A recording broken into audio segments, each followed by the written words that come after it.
المكتب التعاوني للدعوة والإرشاد وتوعية الجاليات بالأحساء.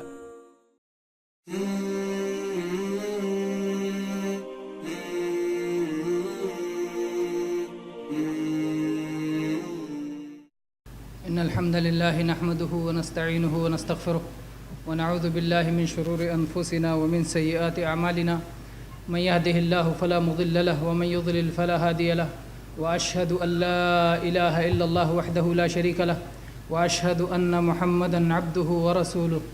أما بعد فإن خير الحديث كتاب الله وخير الهدي هدي محمد صلى الله عليه وسلم وشر الأمور محدثاتها وكل محدثة بدعة وكل بدعة ضلالة وكل ضلالة في النار. ہر قسم کی حمد و ثنا اللہ رب العالمین کے لیے اور بے شمار صلاۃ و سلام نازل ہو اللہ کے تمام انبیاء اور رسولوں پر، خصوصاً آخری نبی احمد مجتبیٰ محمد مصطفیٰ بشیر و نذیر داعی اللہ سراج منیر محمد ابن عبداللہ رحمت عالم علیہ الصلاۃ والسلام پر۔ میرے بھائیوں، جیسا کہ پچھلے ہفتے بات آئی تھی کہ قربانی کے ایام قریب ہیں، اس لحاظ سے قربانی کے مسائل پر گفتگو ہونی چاہیے۔ اس لیے آج کا موضوع انشاءاللہ قربانی کے مسائل رہے گا۔ قربانی ہماری شریعت کا حصہ ہے، ہمارے ایک دین کا بہت بڑا شعار ہے۔ اللہ تعالیٰ نے قرآن مجید میں ارشاد فرمایا فَصَلِّ لِرَبِّكَ وَانْحَرْ، صلاۃ پڑھیے اپنے رب کے لیے ہی اور قربانی بھی کیجیے اپنے رب کے لیے ہی۔ تو جس طرح صلاۃ ایک عظیم الشان عبادت ہے، جسمانی عبادت ہے، ویسے ہی قربانی ایک مالی اور جسمانی عبادت ہے اور عظیم الشان عبادت ہے۔ اور اسی طرح سے اللہ تعالیٰ نے دوسری جگہ پر ارشاد فرمایا وَالْبُدْنَ جَعَلْنَاهَا لَكُم مِّن شَعَائِرِ اللَّهِ، بدن یہ جمع ہے بدنہ کی، یعنی قربانی کے جانور، اونٹ کے قربانی کے جانور، اسے اللہ تبارک و تعالیٰ نے تمہارے لیے اپنے شعائر میں سے بنایا ہے۔ اور اللہ کے شعائر کی تعظیم یہ دل کے تقوی کی علامت ہے، جیسا کہ اللہ تعالیٰ نے فرمایا وَمَن يُعَظِّمْ شَعَائِرَ اللَّهِ فَإِنَّهَا مِن تَقْوَى الْقُلُوبِ۔ اور جب یہ بات معلوم ہو گئی کہ قربانی ایک عبادت ہے تو ہر عبادت میں دو چیزوں کا معلوم ہونا ضروری ہے۔ ایک یہ کہ عبادت خالص اللہ کے لیے ہونا چاہیے، اور دوسرے رسول اللہ صلی اللہ علیہ وسلم کے طریقے کے مطابق ہونا چاہیے۔ اگر ہم عبادت یہ خالص اللہ کے لیے انجام دیں گے تو اللہ کی رضا حاصل ہوگی اور ہمیں وہ ملے گا جس کی ہم نیت کریں گے۔ اور اگر ہم نے اس میں کوتاہی کی اور کچھ اور مقصد رہا تو ظاہر بات ہے اللہ تعالیٰ نے صاف اعلان کر دیا ہے لن ینال اللہ لحومها ولا دماؤها ولکن ینالہ التقوی منکم۔ اللہ تبارک و تعالیٰ کو تمہاری قربانی کا نہ گوشت پہنچتا ہے نہ خون پہنچتا ہے، تمہارے دلوں کا تقوی، تمہارے دلوں کی پرہیزگاری، تمہاری نیتیں یہی اللہ کے پاس پہنچتی ہیں۔ تو قربانی میں سب سے پہلی چیز جو یاد رکھنے کی ہے کہ یہ اللہ واسطے کی جاتی ہے، یہ اللہ کی خاطر کی جاتی ہے، اور اللہ ہی کے لیے ذبح کرنا درست ہے۔ غیر اللہ کے لیے اگر کوئی ذبح کرتا ہے تو وہ لعنت کا باعث ہے، جیسا کہ نبی کریم صلی اللہ علیہ وسلم نے فرمایا ہے لعن اللہ من ذبح لغیر اللہ، جو غیر اللہ کے لیے ذبح کرے اس پر اللہ کی لعنت ہے۔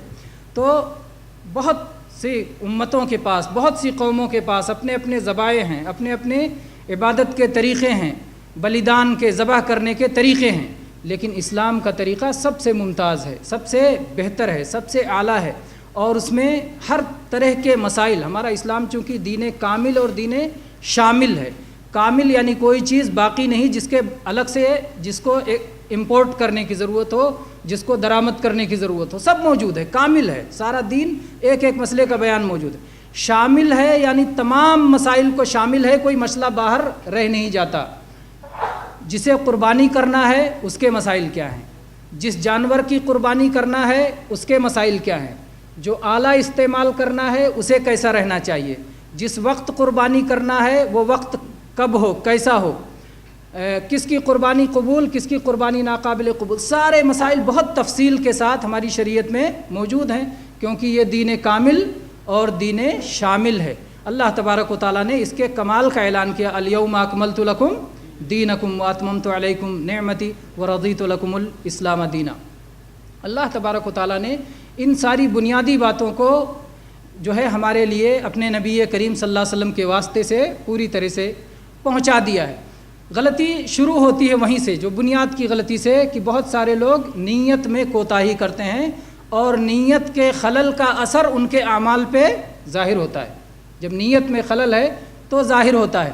آپ جانتے ہیں کہ مارکیٹ میں، بازاروں میں بیٹھ بیٹھ کے کس طرح سے لوگ، میں نے اتنے میں بکرا خریدا اور اس طرح سے لیا، اور دنیا بھر کے مسائل، لیکن کیا وہ اس لیے کر رہے ہیں تاکہ اللہ راضی ہو جائے؟ اگر اللہ راضی ہو جائے تو بقیہ اعمال میں بھی اس کے اثرات ظاہر ہونے چاہیے۔ بہرحال ان کی تفصیل آپ سب مارکیٹ کے مسئلے میں مجھ سے زیادہ جانتے ہیں، کیونکہ مارکیٹ کے اندر رہتے ہیں۔ ہم آپ کو یہ بتائیں گے کہ اس کی جو ہے اہمیت اور اس کا طریقہ شریعت میں کیا ہے۔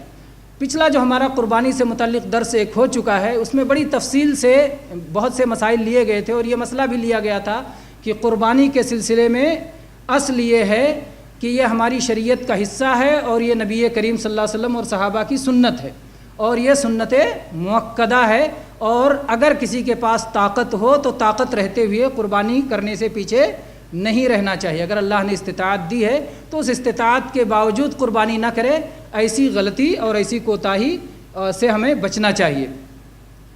ہاں، یہ بات یاد رہے کہ قربانی اصلاً جو شخص قربانی کر رہا ہے، جو گھر کا مالک ہے، گھر کے مالک کی طرف سے قربانی ہونا چاہیے۔ جب یہ عبادت ہے تو ہر عبادت ہم اپنی طرف سے کرتے ہیں۔ صلاۃ ہم اپنی طرف سے پڑھتے ہیں، صوم ہم اپنی طرف سے اپنا صوم خود رکھتے ہیں، اپنا عمرہ خود کرتے ہیں، اپنا حج خود کرتے ہیں، اپنا صدقہ و خیرات خود نکالتے ہیں۔ اپنی عبادت ہمیں خود کرنا چاہیے۔ اس حساب سے قربانی کے مسئلے میں بھی یہ ہے کہ ہم اپنی قربانی خود کریں، یہی اصل ہے، اور پورے گھر والوں کی طرف سے ایک قربانی ہو جس میں پورے گھر والوں کو شامل کر لیا جائے، جیسا کہ جناب محمد رسول اللہ صلی اللہ علیہ وسلم کیا کرتے تھے، جس میں زندہ مردہ سب لوگ شامل ہو جائیں گے۔ نبی کریم صلی اللہ علیہ وسلم نے جب اپنی قربانی فرمائی تو آپ نے کہا اللہم منکا ولکا، اے اللہ یہ قربانی تیری طرف سے ہے اور تیری ہی لیے ہے۔ تیری طرف سے یعنی تیرا دیا ہوا، تیرا عطا کیا ہوا، تیرے فضل و کرم سے ہے، اور تیرے لیے ہے یعنی تیری رضا حاصل کرنے کے لیے ہے۔ تو اللہم منکا ولکا، اللہم تقبل من محمد و آل محمد و امت محمد، اے اللہ اس قربانی کو قبول فرما لے محمد صلی اللہ علیہ وسلم کی طرف سے، ان کے آل و اولاد کی طرف سے، اور ان کی پوری امت کی طرف سے۔ اس سے معلوم ہوا کہ ایک قربانی میں ثواب کے اندر بہت سارے لوگوں کو شامل کیا جا سکتا ہے۔ البتہ کئی لوگ اس کے پیسے میں شامل ہو کر کے اس حساب سے قربانی کریں، جیسے ایک بکرے میں 3-4 آدمی پیسہ لگا کر کے ایک قربانی اسے مانیں، تو ایسا نہیں چلے گا۔ ایک قربانی ایک آدمی کا ہو، ثواب میں بہت سارے لوگ شامل ہو سکتے ہیں، ملکیت ایک کی ہو، مالک ایک شخص ہو، ثواب میں بہت سارے لوگوں کو شامل کیا جائے، جیسے پورے گھر بھر کو، اللہ کے نبی کریم صلی اللہ علیہ وسلم نے پورے آل و اولاد کو، جس میں زندہ بھی تھے اور وفات پائے ہوئے بھی تھے۔ وفات پائے ہوئے کا مسئلہ کیا ہے اس کو اچھی طرح سمجھ لیتے ہیں۔ حدیث میں وفات پائے ہوئے لوگوں کی طرف سے قربانی کی 3 شکل بنتی ہے، یا ویسے عموماً 3 شکل بنتی ہے۔ ایک شکل یہ بنتی ہے کہ مردوں کو زندوں کے تابع سمجھ کر کے ایک ہی قربانی میں ثواب میں انہیں شامل کر لیا جائے، جیسا کہ نبی کریم صلی اللہ علیہ وسلم نے کیا جب آپ نے کہا اے اللہ اس قربانی کو میری طرف سے، میرے آل و اولاد کی طرف سے اور پوری امت کی طرف سے قبول کر لے۔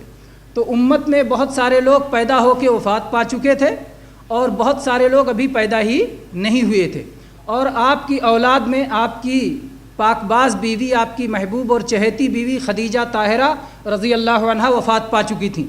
آپ کی 3 بیٹیاں آپ کی زندگی ہی میں آپ کے سامنے وفات پا چکی تھیں، چوتھی بیٹی فاطمہ رضی اللہ عنہا آپ کی وفات کے بعد زندہ رہیں، یہی اکیلی آپ کی بیٹیوں میں سے ہیں جنہیں آپ کی وفات کا غم سہنا پڑا۔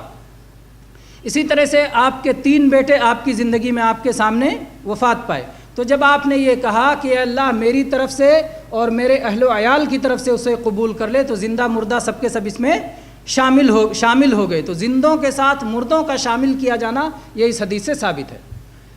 دوسری صورتحال یہ ہے کہ مردہ وصیت کر دے کہ میری طرف سے قربانی کرنا، اور وصیت کی تنفیذ کی اسلام میں بہت اہمیت ہے، اور آپ ان آیات کو جانتے ہیں جس میں وصیت کی اہمیت ہے، اور وراثت کے تقسیم میں کہا گیا ہے من بعد وصیت یوصی بہا او دین، کہ وراثت کی بھی تقسیم ہوگی تو وصیت کے تنفیذ کے بعد ہوگی، قرضوں کی ادائیگی کے بعد ہوگی، تو وصیت بہت اہم ہے۔ تو اگر کسی شخص نے وصیت کر دی ہو کہ میری وفات کے بعد میری طرف سے قربانی کی جائے تو قربانی کی جائے گی، تو یہ دوسری صورت ہوئی۔ ایک صورت ہوئی زندہ کے تابع کر کے شامل کر لیا جائے ثواب میں، دوسری صورت یہ ہوئی کہ اس نے وصیت کی ہو تو وصیت کی تنفیذ کی جائے گی۔ تیسری صورت یہ ہے کہ مستقل مردہ کی طرف سے ایک قربانی کی جائے اور اس قربانی کے گوشت کو جیسے عام قربانی کے گوشت کے ساتھ سلوک کیا جاتا ہے، خود بھی کھایا جائے، دوست احباب کو بھی کھلایا جائے اور فقیروں میں بھی دیا جائے۔ اس طرح اگر کیا جائے تو اس کا کوئی ثبوت سنت رسول صلی اللہ علیہ وسلم میں نہیں ہے۔ نبی کریم صلی اللہ علیہ وسلم کے چچا حمزہ رضی اللہ عنہ سن 2 ہجری میں احد کی لڑائی میں شہید ہوئے، سن 4 ہجری میں یا 3 یا 4، جیسا کہ احد کی لڑائی میں اختلاف ہے، تو بہرحال 4 ہجری میں اگر مان لیتے ہیں تو نبی کریم صلی اللہ علیہ وسلم کی وفات 11 ہجری میں ہوئی ہے۔ کم از کم 6 سال آپ کو ملا قربانی کرنے کے لیے، کسی ایک سال آپ اپنے چچا کی طرف سے قربانی کر سکتے تھے۔ خدیجہ رضی اللہ عنہا کی وفات مکہ مکرمہ میں ہو گئی تھی، نبی کریم صلی اللہ علیہ وسلم مدینہ منورہ میں 10 سال تک رہے، آپ کسی ایک سال اپنی پاک باز بیوی خدیجہ رضی اللہ عنہا کی طرف سے قربانی کر سکتے تھے، اپنی تینوں بیٹیوں میں سے کسی ایک بیٹی کی طرف سے ہر ایک بیٹی کی طرف سے کر سکتے تھے قربانی، لیکن اللہ کے نبی کریم صلی اللہ علیہ وسلم نے کسی وفات پائے ہوئے کی طرف سے مستقل طور پر قربانی نہیں کی، اس لیے اسے سنت نہیں کہا جا سکتا ہے۔ اہل علم نے جائز کی کہا ہے، اور جائز کہنے کی وجہ کیا ہے؟ کہتے ہیں مالی عبادات وفات پائے ہوئے کو پہنچتی ہیں، جیسے کہ صدقہ پہنچتا ہے، جیسے کہ حج پہنچتا ہے، جیسے کہ عمرہ پہنچتا ہے، تو قربانی بھی مالی عبادت ہے، اس لیے پہنچ جائے گا۔ تو اس لیے ہم اسے ناجائز تو نہیں کہتے، لیکن البتہ یہ کہتے ہیں کہ اسے سنت نہیں سمجھا جائے، سنت نہ سمجھا جائے۔ اور ہمارے یہاں اس معاملے میں جو رسم چلی ہوئی ہے کہ پوری زندگی وفات پائے ہوئے لوگوں کی طرف سے ہی قربانی کی جاتی ہے، زندوں کی باری ہی نہیں آتی۔ زندے اس سوچ میں رہتے ہیں کہ جب ہم مر جائیں گے تو ہماری کوئی اور قربانی کرے گا، ہمارے لیے کوئی اور قربانی کرے گا، یہ تصور رکھتے ہیں۔ کہتے ہیں یہ تمہاری پہلے سال کی قربانی ہے، اس لیے نبی کریم صلی اللہ علیہ وسلم کے نام کر دو، دوسرے سال کی قربانی اور تیسرے اور چوتھے اور 5ویں سال کی خلفائے راشدین کے نام سے کر دو، اس کے بعد دادا نانا چچا پھوپھا خالہ اور پتہ نہیں اپنی باری کب آئے گی، یہ سلسلہ لگا رہتا ہے۔ یہ جو ہے یہ اصل قربانی کا سنت طریقہ نہیں ہے۔ سنت طریقہ یہ ہے کہ گھر کے مالک کی طرف سے قربانی کی جائے اور گھر والوں کو اس میں شامل کر لیا جائے، چاہے جو ہے بڑے جانور کا ایک حصہ ہو، اونٹ کا ایک حصہ ہو، گائے بیل کا ایک حصہ ہو، یا مستقل بکری اور دمبا ہو، جو بھی طریقہ ہو قربانی کا، مستقل ایک جانور ہو یا جانور کا 7واں حصہ ہو، کسی طرح بھی پورے گھر والے اس کے ثواب میں شامل ہو سکتے ہیں۔ تو وفات پائے ہوئے لوگوں کی طرف سے قربانی کا یہ مسئلہ ہے، میرے خیال سے یہ مسئلہ واضح ہے انشاءاللہ کہ مستقل طور پر احتیاط کی صورت یہ ہے، چونکہ صدقہ میں کوئی اختلاف نہیں، میت کی طرف سے صدقہ میں کوئی اختلاف نہیں، اس لیے عبداللہ ابن مبارک رحمۃ اللہ علیہ کا جو قول ہے وہ سب سے زیادہ محتاط قول ہے کہ اگر آدمی میت کی طرف سے قربانی کرے تو اس میں سے ایک بوٹی بھی نہ کھائے، پورا کا پورا غریبوں میں صدقہ کر دے، تو بیک وقت صدقہ اور قربانی دونوں ہو جائے، یہ احتیاط کی سب سے بہترین شکل ہے۔ آگے چلتے ہیں کہ قربانی کے درست ہونے کی شرطیں کیا ہیں، کیا کیا چیزیں قربانی میں ہونا چاہیے۔ سب سے پہلی بات تو یہ یاد رہے کہ قربانی کو ہم کوئی بھی جانور پکڑ کے قربانی نہیں کر سکتے، قربانی میں بہیمۃ الانعام ہونا چاہیے، مویشی ہونا چاہیے، جن کا ذکر قرآن پاک میں آیا ہے۔ 4 طرح کے جانوروں کا قرآن پاک میں ذکر آیا ہے، ابل، اونٹ، بقر، گائے بیل، اور معز بکری اور اس کی جو قسمیں ہیں، اور ذان بھیڑ دمبا اور اس کی جو قسمیں ہیں۔ بقر ہی میں کچھ لوگوں نے بھینس کو بھی شامل کیا ہے کہ بقر اور جو ہے جاموس، چونکہ عرب میں جاموس پایا نہیں جاتا تھا، جاموس کا لفظ بھی یہ فارس سے آیا۔ اصل میں جب یہاں سے فارس کو، ایران کو فتح کیا گیا تو وہاں گائے کی طرح کا ایک جانور بھینس پہ نظر پڑی، اس کو لوگ کہتے تھے گاؤ موش فارسی میں کہتے تھے، تو اسی کو عربی بنا لیا جاموس، گاؤ موش کو جاموس بنا لیا، تو اسی لیے عربی لغت والوں نے اس کو لکھا ہے نوع من البقر، بقر ہی کی ایک صورت ہے۔ تو اگر کسی کو اطمینان ہو تو اس کی قربانی کر سکتا ہے، اگر بے اطمینانی ہو تو قرآن پاک میں اس کا ذکر نہیں ہے، تو آدمی اس سے احتیاط کرے۔ بہرحال یہ مسئلہ ایک مستقل مسئلہ ہے جو الگ ہے۔ تو یہ 4 جانور ہیں، اس کے علاوہ بہت سارے حلال جانور ہیں، ہرن حلال ہے، لیکن اس کی قربانی نہیں کی جا سکتی، بہت قیمتی جانور ہے، لیکن کوئی اتنی قیمت صرف کر کے بھی اگر ہرن کی قربانی کرتا ہے تو قابل قبول نہیں ہے، کیونکہ وہ بہیمۃ الانعام میں سے نہیں ہے۔ کوئی شخص جو ہے مرغے کی قربانی کرے تو مرغے کی قربانی نہیں ہوتی ہے، اگرچہ مرغا کھانا حلال ہے۔ یہی ایک بات پہ بات آ گئی ہے تو ذکر کرتا چلوں۔ ایک صاحب سے ملاقات ہوئی اور میں نے انہیں درس کی دعوت دی کہ درس میں تشریف لائیں، ہمارے یہاں درس ہوتا ہے۔ تو انہوں نے مجھ سے پوچھا کہ اچھا مولانا یہ بتائیے مرغے کی قربانی جائز ہے کہ نہیں؟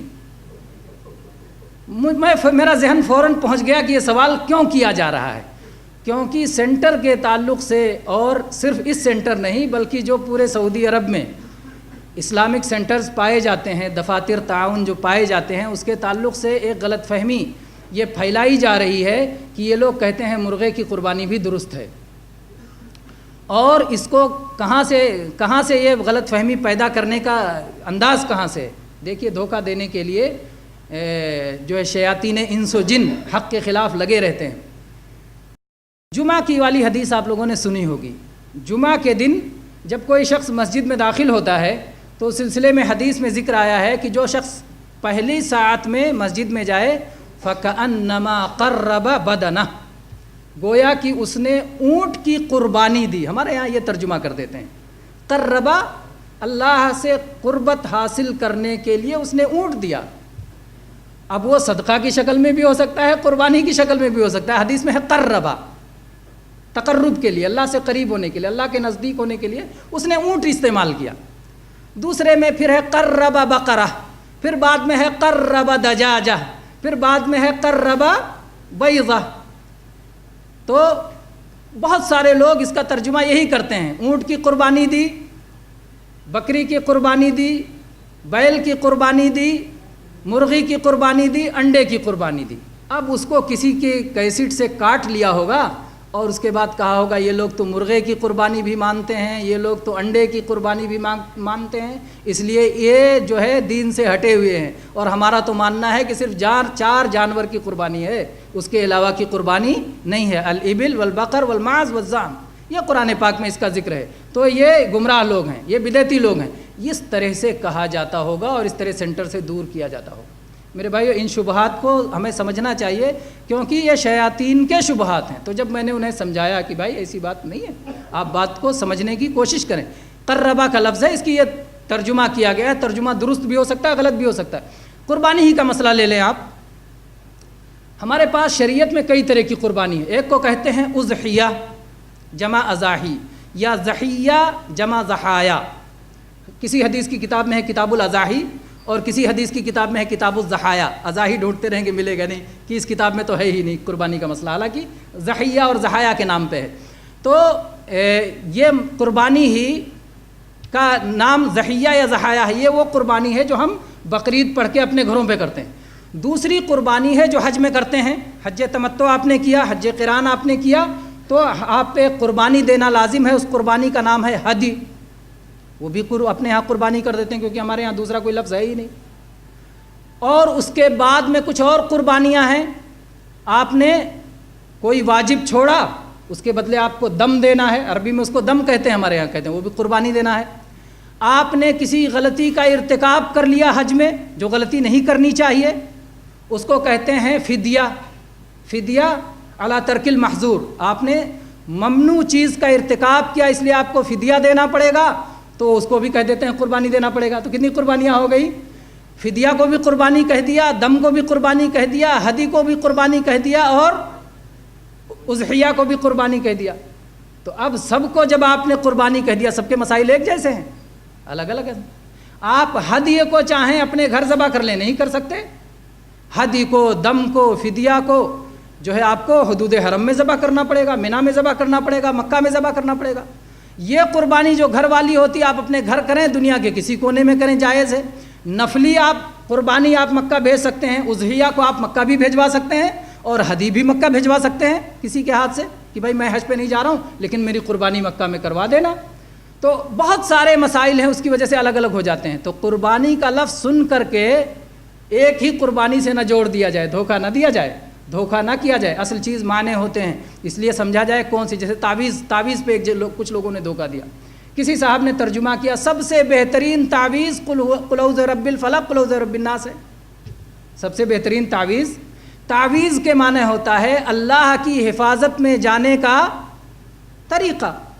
تو اللہ کی حفاظت میں جانے کے لیے سب سے بہترین ذریعہ ہے قل اعوذ برب الفلق قل اعوذ برب الناس پڑھ کے دم کر لو. اب ہمارے یہاں تعویذ طلسمات کو کہتے ہیں، اور جو ہے ٹونے ٹٹکے اور جو جادوئی جو طریقے اپنائے جاتے ہیں، اور کڑا چھل دھاگا اور نہ جانے کیا کیا چیزیں ہیں جو کہ اسلام میں شرک کا درجہ تک ہے. کوئی شرک اکبر ہوتا ہے، کوئی شرک اصغر میں سے آتا ہے. تو اس طرح سے فریب کاری میں ہمیں پڑھنا نہیں چاہیے. اپنی دعوت سمجھنا چاہیے مسلمانوں کا، اور مسلمانوں میں اہل سنت کا، اور اہل سنت میں سلفیوں کا اور اہل حدیثوں کا طریقہ بہت واضح ہے. وہ کہتے ہیں قرآن پاک میں جیسا اللہ تعالیٰ نے نبی کریم صلی اللہ علیہ وسلم کے بارے میں فرمایا قل ھذہ سبیلی ادعو الی اللہ علی بصیرۃ انا ومن اتبعنی. کہہ دیجئے کہ یہ میرا راستہ ہے، میرا راستہ بالکل روشن ہے، واضح ہے، کلیئر ہے، دو ٹوک ہے. وہ کیا ہے؟ میں اللہ کی طرف بلاتا ہوں، میں اپنی طرف نہیں بلاتا، میں کسی قوم کی طرف نہیں بلاتا، میں کسی ملک یا سلطنت کی طرف نہیں بلاتا، میں اللہ کی طرف بلاتا ہوں. علی بصیرۃ انا ومن اتبعنی. علم پر میں بھی ہوں، بصیرت پر میں بھی ہوں، اور میرے متبعین، میرے فالورز، میرے پیچھے چلنے والے وہ بھی علم کی روشنی پر ہیں. تو ہم روشنی میں ہیں، اندھیرے میں نہیں ہیں. جو اندھیرے میں ہیں وہ بھٹکتے رہیں، لیکن جو روشنی میں ہے اس میں وہی بھٹکے گا جو بھٹکنے کو اپنے لیے خود اختیار کرے. جیسا کہ نبی کریم صلی اللہ علیہ وسلم نے فرمایا کہ میں نے ترکتکم علی المحجۃ البیضاء لیلھا کنہارھا لا یزیغ عنہا الا ہالک. میں نے تمہیں روشن شاہراہ پہ چھوڑا ہے کہ جس میں راتیں بھی دن کی طرح روشن ہیں. اس سے بھٹکے گا وہی، ہلاک اور برباد اور ٹیڑھے راستے پر وہی جائے گا جس شخص نے ہلاکت کو اپنے آپ کے لیے اختیار کر لیا ہو. تو اگر ہم ہلاکت سے بچنا چاہتے ہیں تو یہ راہ ہماری بہت روشن ہے، واضح ہے، ہم ہلاکت میں نہیں جائیں گے. تو بہرحال اس میں پہلی بات تھی کہ قربانی کے جانور متعین ہیں، اس جنس سے ہم باہر نکل نہیں سکتے. جو جنس ہے وہی قربانی میں کرنا ہوگا. قربانی میں دوسری شرط یہ ہے کہ قربانی کے جانوروں کی جو عمریں بتائی گئی ہیں ان عمروں کا خیال کیا جائے. جانوروں کے عمریں متعین کی گئی ہیں. لا تذبحوا الا مسنہ، نہ ذبح کرو مگر اس جانور کو جو دانتا ہو. الا ان تعسر علیکم، الا ان تعسر علیکم، ہاں اگر دشوار ہو جائے، مشکل ہو جائے، فتذبحوا جزعۃ من الضأن، تو بھیڑ کے 6 مہینے کا بچہ ذبح کر سکتے ہو. بکری کے 6 مہینے کا نہیں، بھیڑ کے 6 مہینے کا بچہ اس صورت میں ذبح کر سکتے ہو جب دانتا نہ مل رہا ہو. دانتا عام طور پر اونٹ 5 سال کا ہو جائے تو دانتا ہو جاتا ہے، گائے بیل 2 سال کے ہو جائیں تو دانتا ہو جاتے ہیں، بکرے 1 سال کے ہو جائیں، بھیڑ دمبا 1 سال کے ہو جائیں تو دانتا ہو جاتے ہیں. عام طور پر یہ عمر میں دانتا ہو جاتے ہیں. تو یہ ہو گئی دوسری شرط. پہلی شرط بہیمۃ الانعام میں سے ہو، دوسری شرط ایک خاص عمر تک پہنچ جائے. تیسری شرط یہ ہے کہ ان عیوب سے جانور محفوظ رہیں جن عیوب کے بارے میں کہا گیا ہے کہ ان عیوب سے جانور کو خالی ہونا چاہیے. کون سے عیوب ہیں؟ 4 عیوب ایسے ہیں کہ اگر وہ جانور میں پائے جائیں تو اس کی قربانی کافی نہیں ہوگی، قابل قبول نہیں ہوگی. وہ 4 جانور کون ہیں؟ العوراء البین عورھا، وہ کانا جانور جس کا کانا پن ظاہر ہو. اور جب کانا کہتے ہیں اس کو جس کے ایک آنکھ میں خرابی ہو. اندھا کہتے ہیں جس کے دونوں آنکھوں میں خرابی ہو. کانا کہتے ہیں جس کے ایک آنکھ میں خرابی ہو، ایک آنکھ سالم ہو. آپ جانور کو لے جا رہے ہیں کسی ایسے راستے پر جس میں دونوں طرف چراگاہ ہے، ادھر بھی چر سکتا ہے ادھر بھی چر سکتا ہے، لیکن وہ ایک ہی طرف چرے، دوسری طرف کبھی چرے ہی نہ. تو آپ کہیں گے کہ دوسری آنکھ اس کی بالکل خراب ہے، ایک ہی آنکھ اس کی سالم ہے، اسی لیے ایک ہی طرف کا کی ہریالی اسے نظر آ رہی ہے، دوسری طرف کی نظر نہیں آ رہی. اس کا کانا پن ظاہر ہے، اس کی قربانی نہیں کریں گے. اور جب کانے کی قربانی نہیں ہوگی تو کیا سمجھتے ہیں؟ اندھے کی ہوگی؟ وہ بدرجہ اولا اس کی نہیں ہوگی، بدرجہ اولا اس کی قربانی نہیں ہوگی. تو پہلا عیب ہے کانا ہونا. دوسرا ہے العرجاء البین عرجھا، وہ لنگڑا جانور جس کا لنگڑا پن ظاہر ہو. معمولی لنگڑا ہے، اپنے ساتھیوں کے ساتھ چلتا رہتا، کوئی مسئلہ نہیں. ایسا لنگڑا جس کا لنگڑا پن ظاہر ہو کہ اپنے ساتھی جانوروں کے ساتھ چلے تو ساتھ نہ دے پائے، پیچھے ہو جائے. ایک پاؤں ہی میں اگرچہ لنگڑا پن ہو، تو جس کے دو پاؤں ٹوٹے ہوئے ہوں، دونوں کٹے ہوئے تو بدرجہ اولا نہیں، جس کے تینوں چاروں نہ ہوں بدرجہ اولا نہیں۔ تو بدرجہ اولا کو کچھ لوگ سمجھتے ہیں قیاس، یہ قیاس نہیں ہے، یہ حدیث میں داخل ہے۔ جب چھوٹا عیب نہیں قابل قبول تو بڑا عیب کیسے قابل قبول ہے؟ یہ تو بہت واضح چیز ہے۔ تو یہ ہو گیا دوسرا عیب ہو گیا جو ہے وہ لنگڑا ہونے کا۔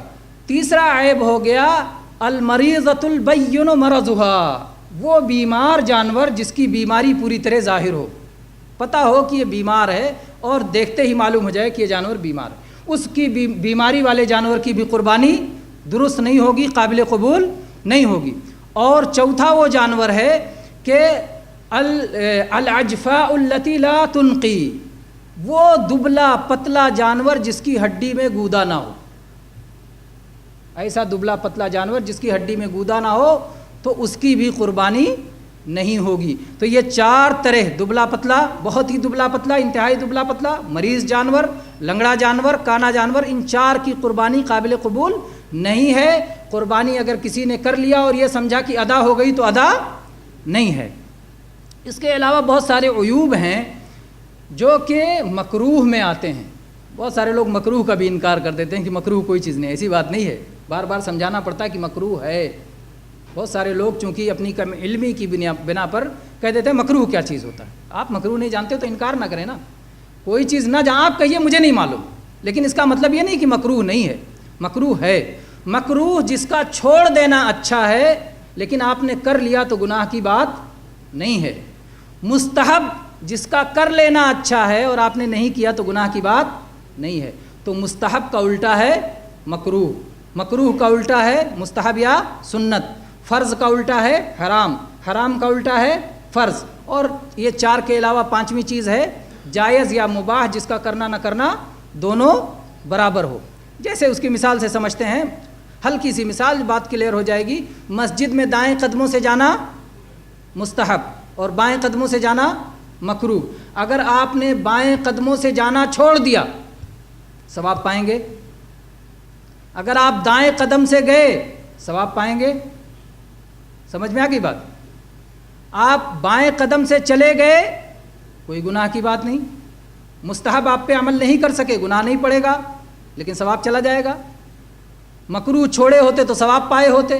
اسی طرح سے مسئلہ یہ بھی، اس کے علاوہ جن عیوب کو ذکر کیا جاتا ہے وہ سب مکروہ میں آتے ہیں۔ کان چرا ہوا ہو، سینگ ٹوٹی ہوئی ہو، جو ہے اس میں کانوں کے بیچ میں سوراخ پایا جا رہا ہو، اور اس طرح سے جو ہے آنکھیں بالکل صحیح سالم نظر آتی ہوں لیکن اس میں کچھ کمزوری پائی جا رہی ہو، اسی طرح سے ولادت میں اس کو کسی قسم کی پریشانی ہو، بہت ساری قسم کی بیماریاں ذکر کی گئی ہیں۔ جان لیجئے کہ ان چاروں کے علاوہ جتنی بھی بیماریاں آتی ہیں سب کے سب مکروہ میں آتی ہیں سوائے ایک کے۔ ایک کو کچھ لوگ عیب سمجھتے ہیں، حالانکہ وہ عیب نہیں ہے، خصی ہونے کو۔ خصی ہونا عیب نہیں ہے۔ جب کسی جانور کو خصی کیا جاتا ہے، خصی کیا جانا مطلب خصیہ نکال دیا جائے، تو ایسی صورت میں جب وہ اس کی مردانگی ختم کی جاتی ہے، انسان کے لیے تو عیب ہے، لیکن وہ چونکہ گوشت ایسا جانور ہے جس کا گوشت کھایا جاتا ہے، اور ایسی صورت میں اس کا گوشت بدبودار ہونے سے بچ جاتا ہے اور اس کی جو ہے اس میں چربی بڑھ جاتی ہے، اچھا تندرست اور فربا ہو جاتا ہے۔ خصی ہونے کی صورت میں اس کا گوشت زیادہ لذیذ اور زیادہ مزیدار ہو جاتا ہے، اس لیے جو ہے وہ عیب نہیں ہے، اور نبی کریم صلی اللہ علیہ وسلم نے خصی جانور کی قربانی کی ہے۔ چونکہ نبی صلی اللہ علیہ وسلم نے خصی جانور کی قربانی کی ہے اس لیے وہ عیب میں نہیں شمار ہوگا اور اس کی قربانی بالکل پوری طرح سے درست ہے۔ بلکہ آپ کو سن کر تعجب ہوگا، ہمارے ائمہ حدیث میں، حدیث کے اماموں میں بعض ائمہ بہت بڑے جو ہے امیر اور دولت مند تھے، جیسے امام نسائی رحمہ اللہ۔ اکثر تو بیچارے فقیر محتاج ہوتے تھے، اکثر محدثین کہتے تھے حدیث کا علم ہے غریبوں کا علم ہے، لیکن بعض جو ہے اللہ نے انہیں مال دیا تھا وراثت میں یا تجارت کے ذریعے سے، اور پھر علم حدیث کی طرف مائل ہوئے تو ان کا مال تو ان کے پاس تھا ہی۔ بعض محدثین امام نسائی رحمۃ اللہ کو علیہ کو اپنے درس میں بیٹھنے نہیں دیتے تھے، کہتے تھے اتنا امیر آدمی ہمارے درس میں غریب کے درس میں کیوں آ رہا ہے؟ تو امام نسائی چھپ کے باہر سے سنتے تھے اور حدیث کو یاد کرتے تھے، کیونکہ وہ شیخ کی حدیثیں اہم ہوتی تھیں۔ آتے تھے، وہ اجازت نہیں دیتے تھے، کہتے ٹھیک ہے آپ اجازت نہیں دیتے ہیں لیکن مجھے دور تو بیٹھ کے سننے دیں گے، تو دور بیٹھ کے سنتے تھے، اور حدیث بیان کرتے ہوئے کہتے تھے کہ حدثنا نہیں کہتے تھے کہ مجھ سے حدیث بیان کیا، حدثنی مجھ سے حدیث بیان کیا، ایسا نہیں کہتے تھے، کہتے تھے کہ ان کے پاس حدیث پڑھی گئی اور میں سن رہا تھا۔ احتیاط کا یہ طریقہ اختیار۔ تو امام نسائی رحمہ اللہ کے بارے میں فرماتے ہیں کہ یہ مرغا جب کھاتے تھے تو مرغے کو خسی کر کے کھاتے تھے، ایسے عام مرغا نہیں کھاتے تھے، مرغا جلاتے تھے، اس کو خسی کرتے تھے اور اس کے بعد میں اس کو پالتے تھے، خوب کھلاتے تھے۔ جب وہ خوب اچھا تگڑا مرغا ہو جاتا تھا تو اس مرغے کو ذبح کر کے پھر دوسرے مرغے کو خسی کر کے اس کو کھلاتے تھے، تو وہ مرغا جو خسی کیے ہوئے مرغے کو کھا کے مرغا بنتا تھا، خسی کیا ہوا، پھر اس کو کھاتے تھے امام نسائی رحمہ اللہ۔ تو اللہ نے بہت دماغ، بہت صلاحیت اور بہت جو ہے طاقت، جسمانی طاقت، مردانگی کی طاقت، ہر طرح کی چیزوں سے اللہ تعالیٰ نے انہیں نوازا تھا۔ آج تو بہرحال اللہ خیر کرے۔ بہرحال کہاں سے کہاں نکل گئے، تو بات چل رہی تھی کہ خسی کیے ہوئے جانور کی قربانی بالکل درست ہے، یہ کوئی عیب نہیں ہے۔ ہاں، اگلی چیز کہ کتنے لوگوں کی طرف سے ایک قربانی کافی ہے، اس پہ بات شروع میں آ گئی کہ ایک قربانی پورے گھر والوں کی طرف سے کافی ہے۔ البتہ اگر کچھ لوگ ایسا کریں کہ 5 آدمی 6 آدمی مل کے ایک بکرا خرید لیں اور کہیں کہ پھر کسی ایک کی طرف سے قربانی کر دی جائے، کسی ایک کی طرف سے، اور سارے لوگ اس کے مالک ہیں، تو ایسا درست نہیں ہوگا۔ ملکیت تامہ ہونا چاہیے، ایک آدمی کی مکمل ملکیت ہو اور وہ قربانی کرے اور پھر وہ ثواب میں پورے گھر والوں کو یا اس سے زیادہ لوگوں کو شامل کرے، تو ایسا کیا جا سکتا ہے۔ اور بڑے جانور میں 7 سے زیادہ شریک نہیں ہو سکتے، 7 سے کم ہو سکتے ہیں۔ ایک آدمی اکیلے ذبح کر دے، 2 کر دیں، 3 کر دیں، 4 کر دیں، 5 کر دیں، 6 کر دیں، اقصی عدد، یا جس کو کیا کہتے ہیں میگزیمم، زیادہ سے زیادہ لوگ 7 لوگ حصہ لے سکتے ہیں، اس سے زیادہ نہیں۔ اور 7واں حصہ ایک بکری کے برابر ہے۔ جس طرح سے ایک بکری میں پورے ایک گھر کے لوگ حصہ لے سکتے ہیں، ویسے 7ویں حصے میں پورے ایک گھر کے لوگ ثواب میں شریک ہو سکتے ہیں۔ مردے کی قربانی کے تعلق سے ایک تنبیہ اور مناسب ہے۔ بعض جگہوں پہ بدعت پائی جاتی ہے کہ وفات پانے والے شخص کے پہلے سال میں، جس سال وہ وفات پایا ہے اور پہلی قربانی آتی ہے، تو ایک قربانی اس کے نام سے ضرور کرتے ہیں اور اس کو کہتے ہیں یہ قبر کی قربانی ہے، یہ لازمی سمجھتے ہیں۔ تو یہ پوری کی پوری طرح سے بے اصل ہے، اس کی شریعت میں کہیں کوئی اصل اور اساس اور بنیاد اور دلیل نہیں ہے۔ قربانی کے بارے میں آپ نے یہ بات سنی کہ قربانی سنت ہے، یعنی کریں گے تو ثواب ملے گا، نہیں کریں گے تو گناہ نہیں ہے۔ اور اگر طاقت ہو تو طاقت کے باوجود قربانی کرنے سے بچنا نہیں چاہیے، قربانی کرنا چاہیے اگر طاقت ہو۔ البتہ کبھی کبھی قربانی لازم ہو جاتی ہے۔ کب لازم ہو جاتی ہے؟ جب کوئی منت مان لے، اسی لیے کہتے ہیں منت ماننا مکروہ ہے نا، اپنے آپ کو مصیبت میں ڈال لیا۔ اللہ نے ایک چیز آپ پہ فرض نہیں کی تھی، آپ نے اپنے اوپر فرض کر لیا منت کے ذریعے سے، اور اللہ کے نبی صلی اللہ علیہ وسلم نے فرمایا بھی ہے لا تنظروا، منت نہ مانا کرو۔ صحیح مسلم کی حدیث ہے کہ منت سے کچھ ہوتا نہیں ہے، منت سے صرف بخیل کا مال نکلتا ہے۔ تو اس لیے اگر کوئی شخص منت مان لیا کہ یہ قربانی اس سال مجھے قربانی کرنی ہے، منت مان لیا کہ مجھے اس سال قربانی کرنی ہے، یا ایک جانور لے کے آیا اور کہا کہ یہ جانور قربانی کے لیے ہے، متعین کر دیا۔ اگر کسی جانور کو قربانی کے لیے آپ نے متعین کر دیا تو پھر اب وہ قربانی کرنا آپ کے لیے لازم ہو گیا۔ اگر آپ نے اس جانور کی حفاظت میں کوتاہی کی تو آپ اس کے ذمہ دار ہوں گے۔ آپ نے اس کی حفاظت نہیں کی، چور اٹھا لے گئے، آپ کو دوسرا لے کے آنا پڑے گا۔ آپ نے اس کی حفاظت نہیں کی، جانور نے کسی نے کاٹ کھا لیا، آپ کو دوسرا دینا پڑے گا۔ لیکن آپ نے کوتاہی نہیں کی، اور کوتاہی کے بغیر اگر کوئی نقصان ہو جاتا ہے تو پھر کوئی حرج کی بات نہیں ہے۔ لیکن تفریط ہے، اگر آپ کی طرف سے کوتاہی ہے تو ذمہ دار ہوں گے۔ کچھ مسائل اور دیکھ لیتے ہیں۔ ایک مسئلہ ہے کہ قربانی میں سے کتنا کھائیں گے، کتنا بانٹیں گے۔ قربانی میں 3 حصہ کرنا افضل اور بہتر ہے۔ اللہ تبارک و تعالیٰ نے فرمایا فَكُلُوا مِنْهَا وَأَطْعِمُوا الْبَائِسَ الْفَقِيرَ۔ دوسری آیت میں اللہ تعالیٰ نے فرمایا فَكُلُوا مِنْهَا وَأَطْعِمُوا الْقَانِعَ وَالْمُعْتَرَّ۔ فَكُلُوا مِنْهَا، اپنی قربانی میں سے خود کھاؤ، ایک حصہ ہو گیا، اور اس میں سے کھلاؤ ان کو جو سوال کرتے ہیں، مانگتے ہیں، محتاج ہیں، پریشان حال ہیں، اور ان کو بھی کھلاؤ جو مانگتے نہیں ہیں، سوال نہیں کرتے ہیں۔ تو 3 حصہ ہو گیا۔ ایک حصہ اپنے لیے، اپنے گھر والوں کے لیے، دوسرا حصہ اپنے رشتہ داروں کے لیے، دوست احباب کے لیے، اور تیسرا حصہ غریب اور محتاج کے لیے. تو 3 حصہ کر لینا ایک دم برابر کانٹے کی تول پہ ہو ایسا کچھ نہیں ہے. لیکن ایسا نہ ہو کہ پورا کا پورا آدمی کھا جائے, ایسا نہ ہو. اس کو کچھ نہ کچھ کھلانا بھی چاہیے اور کچھ نہ کچھ صدقہ بھی کرنا چاہیے. یہ تینوں چیزیں ہونا چاہیے. کبھی کبھی کچھ لوگ یہ غلطی کرتے ہیں اور کچھ لوگ اس غلطی کی حوصلہ افزائی بھی کرتے ہیں جو نہیں ہونا چاہیے. ایک بات یہ جان لیں کہ قربانی ذبح کرنے سے ہی قربانی ہوگی. آپ جانور لائیں, قربانی کے لیے متعین کریں, اسے ذبح کریں, تب یہ قربانی ہوگی.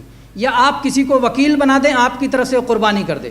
آپ اتنا پیسہ صدقہ کر دیں اور یہ سمجھیں کہ قربانی کا ثواب مل جائے گا, نہیں ملے گا. بہت سارے لوگ دانشوری کرنا شروع کر دیتے ہیں, فلسفہ بگارنا اور اپنی عقل کے جو ہے عقل کی تیزی بتانے لگتے ہیں اور کہتے ہیں اس وقت جو ہے مسلمانوں کو ضرورت ہے, گوشت سے زیادہ پیسے کی ضرورت ہے, یہ ہے وہ ہے, اور پیسے دیے جائیں, صدقہ کیا جائے. تو ان کو کہا جائے گا کہ نبی کریم صلی اللہ علیہ وسلم کے زمانے میں بھی ایک سال ایسا ہوا تھا. کیا ہوا تھا؟ مجاعہ, بھوک مری ہوئی تھی, قحط ہوا تھا, پریشان تھے لوگ. نبی کریم صلی اللہ علیہ وسلم نے قربانی سے نہیں روکا. آپ صلی اللہ علیہ وسلم نے یہ کہا کہ 3 دن کے بعد کسی کے گھر میں گوشت بچنا نہیں چاہیے. اگر حالات خراب ہوں, لوگ بھوک سے پریشان ہوں, قحط ہو, تو 3 دن سے زیادہ گھر میں گوشت نہ بچاؤ. جتنا کھا سکو کھاؤ, باقی سب بانٹ دو, تقسیم کر دو. 4تھے دن گوشت بچنا نہیں چاہیے. اگلا سال جب ہوا تو صحابہ کرام نے جا کے نبی کریم صلی اللہ علیہ وسلم سے سوال کیا کہ اللہ کے نبی, پچھلے سال آپ نے کہا تھا 4تھے دن گھر میں گوشت نہ بچے, اب آپ کا کیا حکم ہے؟ کیا اس سال بھی وہی حکم رہے گا؟ آپ نے فرمایا نہیں, پچھلے سال لوگ پریشان حال تھے, میں نے چاہا کہ لوگوں کی مدد ہو جائے. فَكُلُوا وَأَطْعِمُوا وَادَّخِرُوا, آپ نے کہا کھاؤ بھی, کھلاؤ بھی, بچا کے رکھو بھی. تو 3 حصہ ہو گیا, کچھ حصہ کھانے کے لیے, کچھ حصہ کھلانے کے لیے, کچھ حصہ بچا کے رکھنے کے لیے. تو 3 حصہ وہاں بھی, 3 حصہ یہاں بھی. تو یہ ہو گیا کہ کیسے کھائیں گے, کیسے کھلائیں گے, کیسے تقسیم کریں گے. جو شخص قربانی کا ارادہ کرے, جو شخص قربانی کا ارادہ کرے اسے کچھ چیزوں سے بچنا چاہیے. کس سے؟ ناخن کاٹنے سے. ناخن کتنے ہیں؟ 10 یا 20؟ 20 ہیں. تو 10 ہاتھوں کے اور 10 پیروں کے, یہ ناخن کاٹنے سے بچنا چاہیے. اور بال کاٹنے سے بچنا چاہیے, کوئی بھی بال, ہر طرح کا, جو ہے سر کے بال, مونچھوں کے بال, بغل کے بال, جو ہے ناف کے نیچے کے بال, کوئی بھی بال کاٹنے سے بچنا چاہیے. کچھ لوگ داڑھی کے بارے میں پوچھتے ہیں کہ داڑھی کاٹنا چاہیے کہ نہیں. داڑھی سالوں مال نہیں کاٹنا چاہیے, کبھی بھی نہیں کاٹنا چاہیے, اس کو چھوڑ دینا چاہیے. اور اللہ تعالیٰ نے ایک حکم جو پوری زندگی کے لیے دیا ہے, چند دنوں کے لیے خاص نہ کریں. جیسے کہ ٹخنوں سے نیچے پیجامہ کرنے کے معاملے میں کچھ لوگ کرتے ہیں کہ نماز میں اٹھا لیا, باقی میں پھر نیچے گرا لیا. اللہ نے 24 گھنٹے کے لیے حکم دیا ہے کہ آپ اپنے کپڑے ٹخنوں سے اوپر رکھیں, صرف نماز کے لیے نہیں. تو صرف نماز میں جو لوگ کرتے ہیں وہ غلطی کرتے ہیں, ان کو پورے 24 گھنٹے اٹھا کے رکھنا چاہیے. ایسے ہی جو لوگ قربانی کے دنوں میں صرف داڑھی چھوڑتے ہیں وہ غلطی کرتے ہیں, ان کو زندگی بھر کے لیے داڑھی چھوڑ دینا چاہیے. اس میں اور تیسری 2 چیزیں ہو گئی, ناخن اور بال, اور تیسری چیز کھال کاٹنے سے بھی بچنا چاہیے. کھال, ناخن کے آس پاس میں کبھی کنارے جو چمڑا نکلا رہتا ہے, بہت سارے لوگ اسے نوچ دیتے ہیں, یا ہونٹ کبھی بعض لوگوں کا پھٹتا رہتا ہے, دانتوں سے کاٹتے رہتے ہیں, یا ویسے ہاتھ سے نوچ دیتے ہیں, اس کو بھی کاٹنے سے بچنا چاہیے. اسی طرح سے کہیں آپریشن وغیرہ کروانے کی ضرورت ہو, اگر آپ اس سے بچتے ہیں تو یہ بہتر ہے. لیکن اگر کوئی شخص کاٹ لے, مان لیتے ہیں ناخن کاٹ لیا, بال کاٹ لیا چاند نکل جانے کے بعد, اور اسے قربانی کرنے کا ارادہ ہے, تو بہت سارے لوگ جو اس غلط فہمی میں رہتے ہیں کہ اب تو قربانی گئی, یہ بات غلط ہے. ایسی کوئی بات نہیں ہے. ناخن, بال اور کھال کو چھوڑ دینے کا جو ثواب تھا وہ گیا, قربانی آپ کی سلامت ہے, قربانی آپ کر سکتے ہیں. تو قربانی اس کے باوجود بھی کریں گے, اگرچہ جان بوجھ کے کاٹ لیا ہو اور اگرچہ بھول سے کاٹ لیا ہو, کسی حالت میں کاٹ لیا ہو, قربانی پر اس کا اثر نہیں پڑے گا. یہ مستقل الگ عبادت ہے اور اس کا ثواب الگ سے ہے. اس میں ایک مسئلہ یہ جاننے کا ہے کہ جس شخص کی طرف سے قربانی کی جا رہی ہے اس کو نہیں بچنا ہے, بلکہ بچنا اس کو ہے جو قربانی کر رہا ہے. قربانی کرنے والے کو بچنا ہے, جس کی طرف سے قربانی کی جا رہی ہے اس کو بچنا نہیں ہے. جیسا کہ اللہ کے نبی کریم صلی اللہ علیہ وسلم نے اپنی بیویوں کی طرف سے قربانی کی, ان کو نہیں بتا کے رکھا تھا آپ نے کہ تم لوگ ناخن بال کاٹنے سے بچنا, تو اس لیے ایسا نہیں ہے. تو آپ قربانی کرنے والے, آپ پیسہ لگا رہے ہیں, آپ کو بچنا ہے. آپ کس کے نام سے کر رہے ہیں اس کا مطلب نہیں ہے۔ ذبح کرنے میں کن چیزوں کا خیال کرنا چاہیے، وہ سب مسائل لمبے ہو جائیں گے، وقت جو ہے کافی گزر چکا ہے، اس لیے اتنا کافی ہے۔ ایک غلط فہمی کا ازالہ اور ضروری ہے۔ ایک چیز یہ کہ جیسا ابتدا میں بات آئی کہ اپنی قربانی خود کرنا چاہیے، ہر مسلمان کو اپنی قربانی اپنے ہاتھوں ذبح کرنا چاہیے۔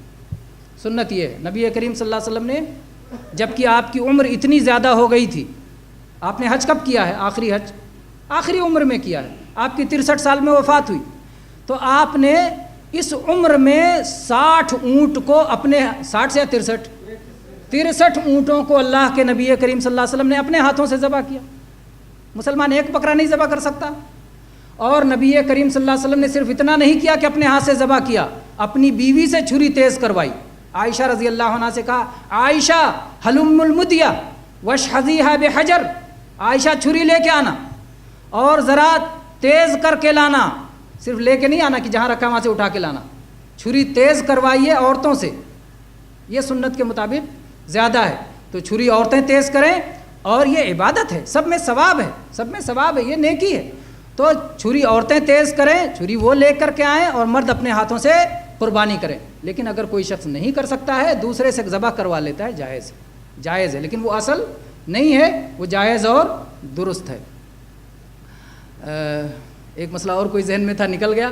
بہرحال آج کے درس کے لیے اتنا کافی ہے۔ اللہ تعالیٰ سے دعا ہے کہ اللہ تبارک و تعالیٰ ہم سب کو قربانی کے مسائل اچھی طرح سمجھنے کی توفیق عطا فرمائے، اور قربانی کے مسئلے میں ذبح میں خاص طور پر احسان، حسن سلوک، یعنی ذبح میں کوئی مزہ لینا نہیں ہے، بلکہ جانور کے ساتھ حسن سلوک کا اسلام میں خاص طور پہ حکم دیا گیا ہے، اس کا بھی ہمیں خیال رکھنا چاہیے۔ انشاءاللہ ذبح کے طریقوں پر بیان ہم آگے کریں گے، آگے کے درسوں میں انشاءاللہ اس کے لیے کوشش کریں گے۔ جزاکم اللہ خیر۔